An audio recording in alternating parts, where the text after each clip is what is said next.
بسم اللہ الرحمن الرحیم الحمد للہ الذی جعلنا من المتمسکین بولایت علی امیر المؤمنین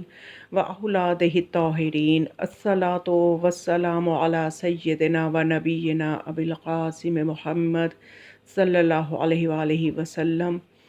نماز کے حوالے سے گفتگو جاری ہے۔ کچھ ویڈیوز میں نے اپلوڈ کی ہیں جس میں نماز کی اہمیت اور اس کے کچھ مسائل کا ذکر کیا ہے۔ آج بھی کچھ اہم مسائل کے ساتھ اور ایک بہت ہی زیادہ اہمیت کی حامل روایت ہے جس کا سمجھنا بہت ضروری ہے ان لوگوں کے لیے جو نماز کو ہلکا سمجھتے ہیں، سبک سمجھتے ہیں اور اس کا استخفاف کرتے ہیں۔ تو روایت کچھ اس طرح سے ہے کہ الشراء میں روایت ہے کہ راوی کہتا ہے کہ میں نے امام جعفر صادق علیہ السلام کو فرماتے ہوئے سنا جبکہ ایک شخص نے آپ علیہ السلام سے دریافت کیا تھا کہ کیا بات ہے کہ زانی کو کافر نہیں کہا جاتا اور تارک الصلاۃ کو، نماز ترک کرنے والے کو کافر کہا جاتا ہے، اور اس کہنے کی کیا دلیل ہے؟ تو امام علیہ السلام نے فرمایا کیونکہ زانی اور اس کے مشابہ گناہ کرنے والے افراد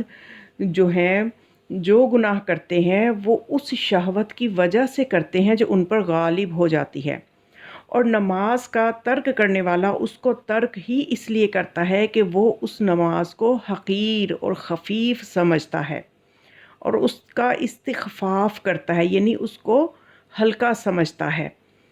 کتنی گہری دلیل ہے اگر اس پہ غور کیا جائے کہ ایک انسان اگر اس بات پہ مطمئن ہو جاتا ہے کہ میں اگر نماز نہیں پڑھتا تو کوئی بات نہیں، میں شراب تو نہیں پیتا نا، کیونکہ عموماً کم علمی کی وجہ سے انسان بہت سی ایسی چیزیں اپنے عقیدے کا حصہ بنا کے مطمئن زندگی بسر کرتا ہے جبکہ اسے پتہ نہیں ہے کہ وہ اپنا کتنا آخرت کا نقصان اور دنیا کا نقصان کر رہا ہے۔ گناہ کا وزن کیا ہے، نیکی کا وزن کیا ہے، یہ ہم اپنے سے طے نہیں کر سکتے کہ ایک انسان یہ کہہ کے مطمئن ہو جائے کہ چلو کیا ہوا جو میں کسی وقت نماز نہیں بھی پڑھتا، میں کم از کم ان لوگوں سے تو بہتر ہوں نا کہ میں شراب نہیں پیتا، یہ کہہ کے انسان اپنے آپ کو مطمئن کر لیتا ہے، حالانکہ یہ اس کی بہت ہی غلط دلیل ہے۔ امام علیہ السلام کیا فرما رہے ہیں کہ جب اس شخص نے پوچھا کہ زانی کو تو کافر نہیں کہا جاتا اور شراب پینے والے کو کافر نہیں کہا جاتا، لیکن تارک الصلاۃ کو کافر کیوں کہا جاتا ہے، تو امام علیہ السلام نے کیا بہترین دلیل دی ہے۔ واقعاً گناہ اور نیکی کا کیا وزن ہے یہ ہم طے نہیں کر سکتے، یہ وہ ہستیاں ہی طے کر سکتی ہیں جو علم لدنی کی مالک ہیں۔ تو امام علیہ السلام نے اس کو یہ بتایا کہ وہ جو ہے جو اگر وہ یہ گناہ کرتا ہے تو وہ شہوت کے غلبے کی وجہ سے کرتا ہے، جبکہ نماز پڑھنے والے کے اوپر کوئی غلبہ نہیں نماز ترک کرنے والے کے اوپر کوئی غلبہ نہیں ہوتا۔ نماز کو ترک کرنے والا صرف نماز کو حقیر سمجھتے ہوئے اسے ترک کرتا ہے۔ تو اس لیے پھر امام فرماتے ہیں کہ ہر زانی تم کو ایسا ہی ملے گا کہ وہ جب بھی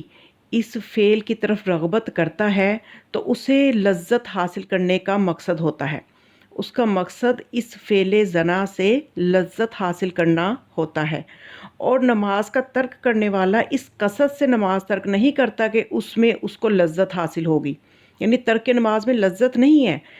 اور جب نماز میں کوئی لذت نہیں تو جب ترک نماز میں کوئی لذت نہیں تو استخفاف کے سوا اور کیا ہے، یعنی نماز کو ہلکا سمجھنے کے علاوہ اور کیا بات ہو سکتی ہے۔ یہ امام علیہ السلام نے اس کو دلیل دی، تو پھر امام نے فرمایا کہ یہ ہلکا سمجھنا ہی تو کفر ہے۔ پھر آپ علیہ السلام سے عرض کیا گیا کہ آخر ایک زناکار اور شراب خور کے درمیان اور تارک الصلاۃ کے درمیان کیا فرق ہے کہ زانی اور شراب خور جو ہے صرف گناہ گار رہا اور جو تارک الصلاۃ ہے وہ گناہ گار بھی ہوا اور وہ جو ہے کافر بھی ہو گیا، تو اس کی کیا دلیل ہے؟ تو پھر اس کے جواب میں امام علیہ السلام نے فرمایا سنو، ترک نماز کے گناہ میں تم نے خود اپنے نفس کو آلودہ کر لیا اور اس میں کسی شہوت یا لذت کا دخل نہ تھا، جیسا کہ زناکار اور شراب خور جو ہے شہوت اور لذت کے لیے کی وجہ سے اس فعل کی طرف راغب ہوتے ہیں، اور یہ لذت اور شہوت ہی اس کے لیے دعوت دینے والے بن جائیں گے یعنی شہوت اور لذت یہ دو چیزیں اس کے لیے دعوت دینے والی بن جائیں گی، جبکہ نمازی جو بے نمازی ہے، جو کہ نماز کو ترک کرتا ہے، اس کے لیے دعوت دینے والی کوئی چیزیں نہیں ہیں، اس نے خود اپنے نفس کو آلودہ کیا ہے، تارک الصلاہ نے خود اپنے نفس کو آلودہ کیا ہے۔ تو جب ترک صلاۃ میں کوئی شہوت اور لذت نہ تھی تو کسی داعی کے، کسی دعوت دینے والے کے بغیر خود اپنے نفس کو اس کی طرف دعوت دی، تو یہی تو عین استخفاف ہے، یہی تو عین اس کو حقیر سمجھنا ہے نماز کو، اور یہی ان دونوں کے درمیان فرق ہے۔ یعنی امام علیہ السلام بتانا یہ چاہتے ہیں کہ جو نماز کو ترک کر رہا ہے وہ خود اپنے نفس کو آلودہ کر رہا ہے، تو اس لیے وہ گناہگار بھی ہے اور وہ کافر بھی ہے، اور جو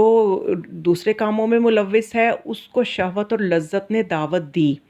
تو وہ اس کے لیے کوئی دعوت دینے والے تھی چیزیں جس کی وجہ سے وہ ان کی طرف راغب ہوا، لیکن جو ایک بے نمازی ہے وہ نماز کو ترک کرنے کے لیے صرف اس بات کی وجہ سے اس طرف راغب ہوا کہ اس کے ذہن میں نماز کا کوئی وزن ہی نہیں تھا، اور یہ وزن نہ ہونا ہی عین کفر ہے۔ تو اسی طرح کا ایک اور امام علیہ السلام کے فرمان سے میں مزید واضح کرتی ہوں کہ کسی نے امام علیہ السلام سے پوچھا تھا کہ آخر انسان ایک واجب کے ترک کر دینے پہ کافر کیسے ہو جاتا ہے؟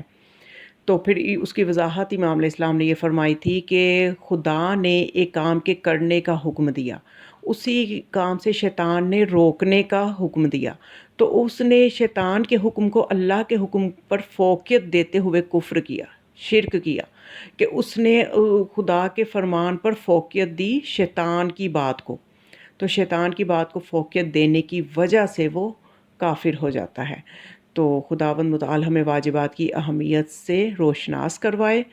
اور ہمیں حقیقی معرفت عطا فرمائے علوم محمد و آل محمد کی۔ السلام علیکم ورحمۃ اللہ وبرکاتہ۔